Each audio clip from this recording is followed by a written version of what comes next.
جو لوگ اپنے پروردگار سے ڈرتے ہیں ان کے بدن کے رونگٹے اسے سن کر کھڑے ہو جاتے ہیں، پھر ان کی کھالیں نرم ہو جاتی ہیں اور دل بھی نرم ہو کر اللہ کی یاد کی طرف متوجہ ہو جاتے ہیں۔ یہی اللہ کی ہدایت ہے، وہ اس سے جس کو چاہتا ہے ہدایت دیتا ہے، اور جس کو اللہ گمراہ رہنے دے اس کو کوئی ہدایت دینے والا نہیں۔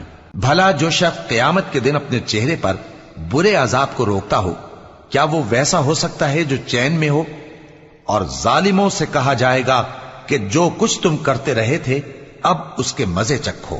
جو لوگ ان سے پہلے تھے انہوں نے بھی تکذیب کی تھی، تو ان پر عذاب ایسی جگہ سے آ گیا کہ ان کو خبر ہی نہ تھی۔